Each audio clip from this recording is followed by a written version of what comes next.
Hello everyone, welcome to another episode of the Art of Selling podcast. On the show, we talk about all the best kept sales secrets that we've roughly spent now close to R1 million on over the last couple of years.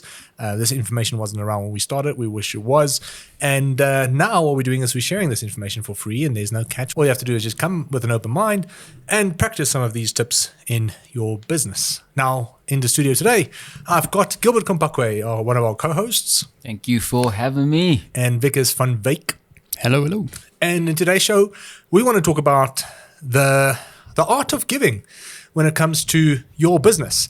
You know, really trying to add a bit more value than competitors when it comes to giving away certain, bits of information.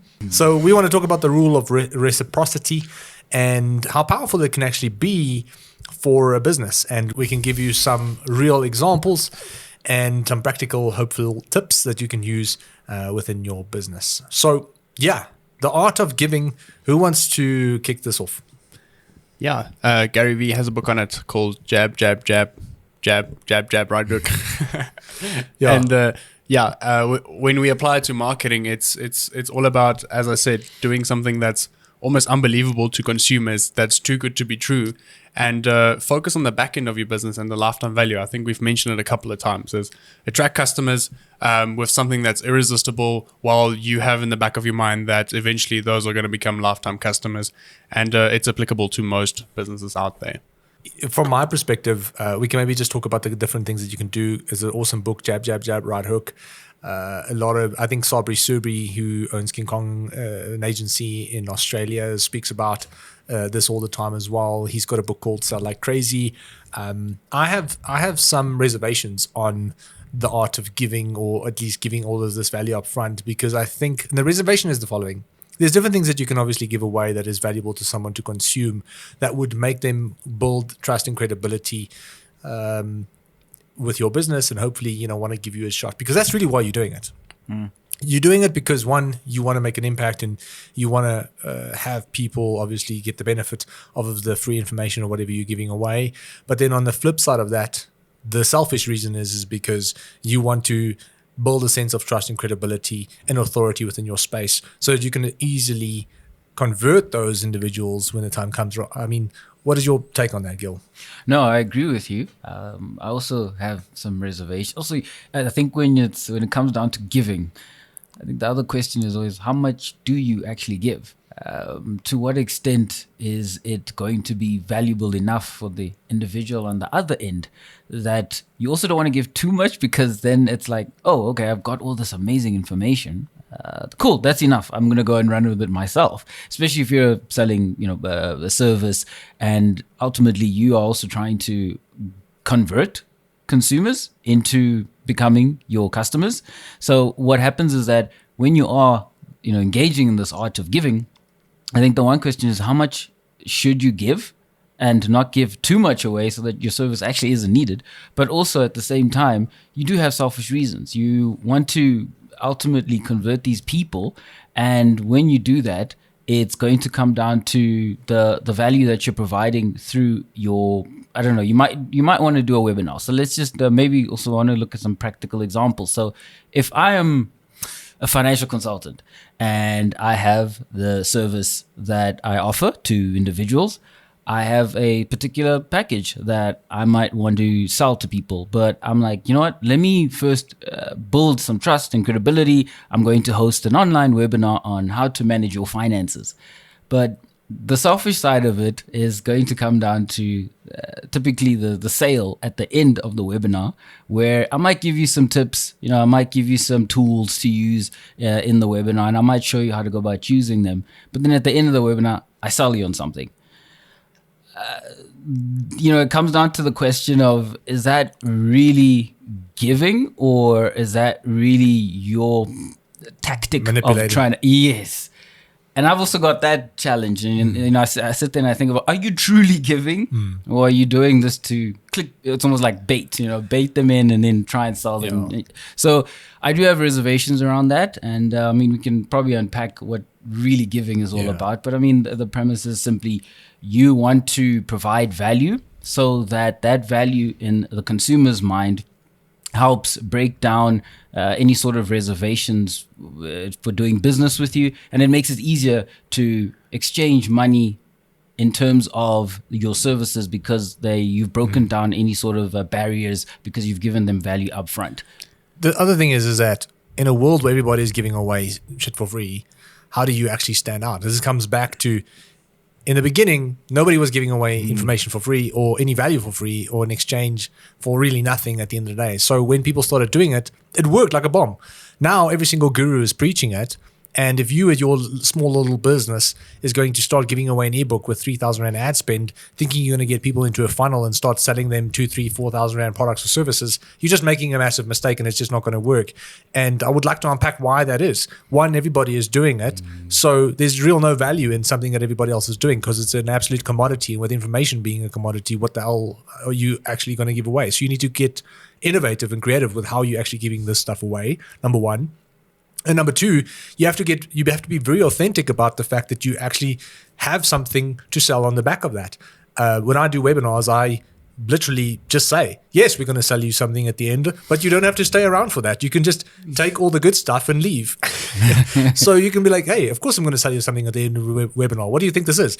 But you are more than welcome to leave the moment I do. And it's not going to make me feel, I'm not going to be upset about it and I'm not going to be sad about it. If you've taken something away and you can practically implement that into your business, great. But the funny story is when COVID hit 2020, we wrote that book, Adjust, in 2019. And funny enough, when COVID hit, we ran the actual book, the e-version of that as a lead magnet. And we were getting downloads for 2-3 Rand at the time, a download, because nobody was really advertising online during that space. A lot of companies were shutting down and holding back on spend. And we spent I think 3-4 grand a month on marketing back then, which isn't a lot of money, but for us at that time, it was. And we got roughly probably 1,000 people, between 1,500 people a month downloading that book. And initially doing it, I thought, we're going to get so many clients on the back of that. And it didn't happen. And the funny thing was, the more we started nurturing that list over time, we still have people today signing on for our services because of the fact that they downloaded that book in 2020 and started following our journey back then already. So it's understanding that this is an extremely long play. If you're going to go the value route, you cannot go down that road expecting something in return in the next 30 to 60 days, unless you have a very strategic set up sales funnel on the back of that can give someone the exact next step they need in order to get the result they obviously want. But I think what I'm trying to conclude was there's two different ways to go about this. It's the long-term play. And if you want to generate results in the short term, you're going to have to be extremely strategic with how you put that funnel into place in order to make it work. Yeah, the other thing with the book approach is you need to get people actually need to sit down and read that book and spend 5 hours to actually read that, to consume the knowledge that you have and to then kind of perceive you as this expert. There's a lot better ways to do it these days, and one way is running a simple masterclass to kind of just give people the short version of it and then prompt for a call to action to take the next step, or making it more prominent and easier for them to consume the information and then take the next step, because that's what you want. You want to educate them on something and have them think in a certain way that you kind of want them to think to be able to take the next action. Yeah, I think you have to ask yourself, what's the actual uptake going to be? Because if I'm going to give someone a book that's free, the one thing is there's no value in it because I'm giving it away for free. Then the amount of people that actually start and finish a book, that's already on the low end. So your actual sales process is so diluted that the amount of people that's going to download versus actually take action at the end is just not going to be that high. So psychologically, it all makes sense. But if you had to say, join me on a masterclass, and as opposed to 1,000 downloads on a book, you get 200 people to show up or 100 people to show up, the impact on that 100 people is so much more, because you immediately establishing trust and credibility by being there, by speaking to people, them getting to hear your story, then sharing the knowledge, which creates the authority in your space, and then being able to close them at the end. But if you're doing it in a transparent way, an authentic way, you'll always do well. But it's the webinars, we can debate whether it's outdated or not, but I think it's how they get done that's outdated, and not necessarily the tactic itself, because that's something we can see. Yeah, you've recently built a funnel for Jordan Platten, one of our mentors, and I think on your second page is literally like they have 24 hours to watch the video, and then there's a button at the bottom to take action on that video, which is an extremely good approach, because you immediately you're spending the ad spend. It's like money spent and then an action which you can actually get a meeting from or something tangible out of it. It's really, it's so fast. And I think that's the goal. Yeah. So, and the other thing on top of that is that the scarcity, the 24-hour, 48-hour time limit that you have is authentic, because we said the amount of people that are going to download this and not watch it, just pin it to the top of their browser, is probably 99% of people. So we only want to work, or we only want to be dealing with people that are actual real action takers and people who actually want to get somewhere. So if you don't want to get anywhere, put it to your browser and never watch it. But, we want to work with people who essentially want to take accountability and actually want to progress in life. And therefore, for your own good, we're only going to remove this in 48 hours. So, we're kind of forcing you to watch it, but it's for your own good, because then you're going to actually get the value and potentially do something with it. And I think that authenticity helps create a sense of trust behind the scarcity, which then obviously leaves with a bigger impact. But yeah, I think everybody is in this state of give. But if everybody's giving, what the hell, are you doing differently? So the question is not, what you're giving away really per se. Well, I suppose that is the question, is like, what are you giving away that's completely different to everybody else? Because if you're just going to give away the same thing that everybody else is, again, you're just following the same approach. You might as well just be boosting posts like everybody else.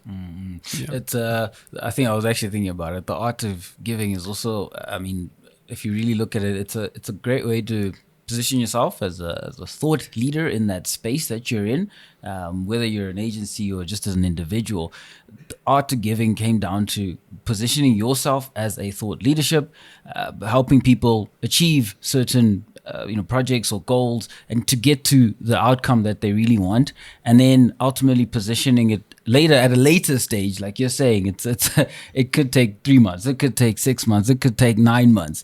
Ultimately, down the line, then selling them on a product or service that they can ultimately get from you, because of the fact that you've helped them along the way, along the journey to achieving an outcome that they would ideally want at the end of the day. Yeah, it's also about understanding that you can't give in a market where people have already received so much. Like people, like you can't give food to people who's already like eaten, because they know that the need for that is not going to be that high. And we apply this to the local business side, where we test different kind of treatments. When you look at a beauty clinic, we test different treatments, and we give a lot in each and every kind of like treatment segment. And ultimately, that way we determine what kind of like offer is going to work the best, because we don't just test one offer and say, okay, cool, like this is not working, we're giving this away, but ultimately nobody's taking it. Like we test a bunch of different treatments and give away, and then until we actually find a particular segment of treatments that works really well, and then we go deeper into that and kind of like expand on top of that. Yeah, it's like a weight loss brand wanting to give away another weight loss ebook. Yeah. It's like, that's been done and dusted, and you're going to have to think differently about how you approach that strategy. And my advice would be, as opposed to doing an ebook, do a mini course. Maybe do a free workout plan, live interactive video, or group coaching, whatever it is. Like there's different ways for you to give that value. And like I said, everybody else is giving ebooks, so the value in that is just completely diminished over the years. And not to mention that most people are probably not even going to read it, and immediately going to unsubscribe when they get the first email from you. So, but that's where a mini masterclass or an 8-series video course on how to train at home can really make a difference. And it's probably going to take this exact same amount of time and effort, to put that together, because it's not that difficult to do. I was going to actually mention there is that it's also good to understand how people are going to consume that content, right? In a mini course with videos, is going to be, they're going to help process that information much quicker as well and easier than having an ebook with 40 pages that they're probably not going to really read at the end of the day. So it's also understanding how you package that content so that your consumers are able to easily digest it, and then take the next action steps that you actually want them to take. As opposed to just asking, what do people really need right now? Like, what do they need, and how can we give that for free and make money on the back end of it? And I think there's two strategies to this. It's one, there's the actual brand strategy where, look, we're not focused on actually making money out of it. We just purely focused on building our brand. And that is where, Gary Vee comes in. It's like, just focus on building your brand and don't expect people to convert. But not every single small business can afford to do that, because to build that brand, you need to spend money. And even though you get people into an email list and you can retarget people based on ads, whatever it may be, like that still costs money to do. So most small businesses, I think, in South Africa are on this mindset of like, well, we want to execute on this brand strategy that's going to establish us as this thought leader and authority in our space. But we also have to make money on it. And I think that's where most people find themselves, this rock and a hard place where they want to execute one strategy, but they want a completely different result. And you really just have to be completely, I would say, honest with yourself and say, what do we actually need from this in the next 60 to 90 days?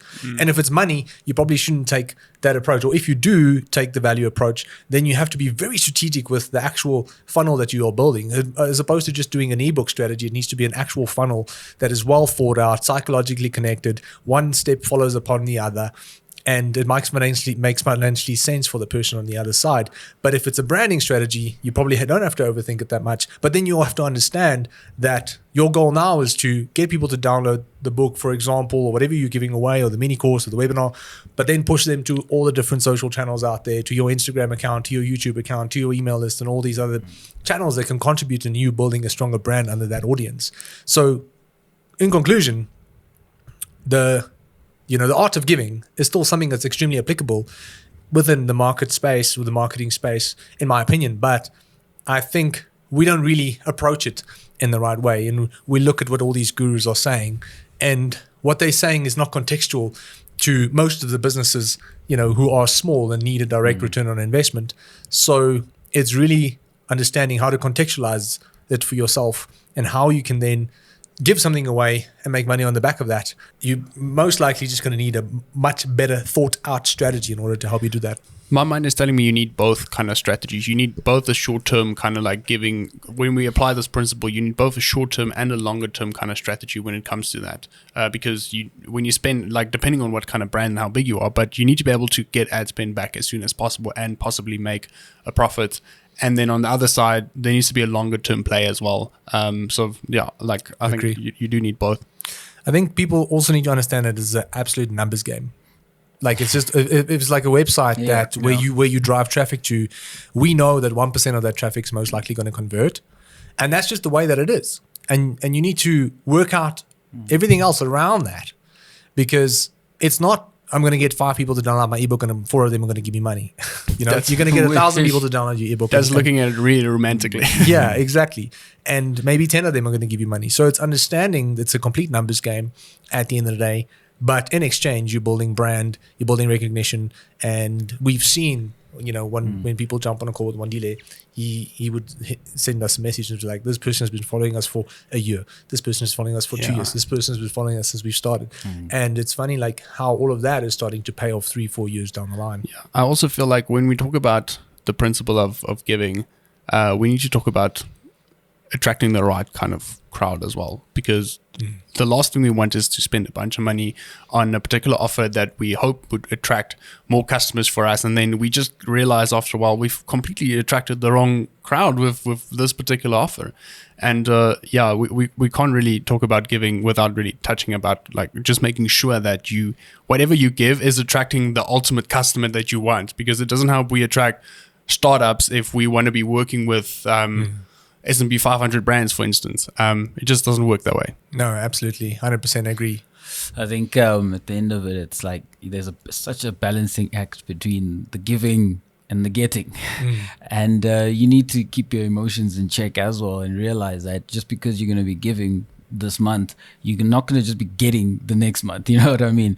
Yeah, it really is also coming down to, and I like what you spoke about, it's authenticity, it's transparency. Yeah, say that at the end of this, we're going to sell you on this product. Be transparent and be authentic about it, so that people don't feel like it's something that they were duped into getting into, or whatever the case may be. So yeah, I think it's a balancing act, and you need to understand that it's not just giving and it's not just getting, it's both of them at play, but one might take longer than the other for you to see the result maybe after. Be realistic about the outcome and what you expect of it, and think it through logically, from a logical aspect. Is this the kind of clients that I want to attract? If not, we probably need to do something else. And lastly, I think, is understanding the different KPIs. Set clear KPIs for yourself, or what you actually want to achieve from a marketing perspective. So, well, I want email subscribers. Okay, well, make that your core focus and stop focusing on the money on the back end. If the money is on the back end, because what people are doing is they want to kill 5 birds with one stone. Doesn't work. Maybe you can get 2, but to get 5, you're gonna have to be some kind of like a magician to get that right. So, it's understanding that pick your core metrics, whether it's getting people into an email list, whether it's getting people to follow you on your social channels, whether it's actually making money, but pick a metric and make that your core focus.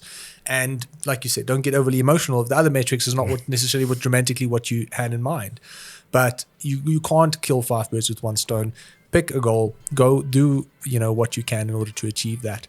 And I hope there was some value in this conversation. And if you have questions, please feel free to leave it in the comments, because we would be very keen to get an idea of the takeaways and obviously the questions that these takeaways also prompt within your mind. So thanks for watching. Thank you for, if you're listening, we really appreciate your attention. All the best. We'll see you next week. Cheers. Bye. Cheers.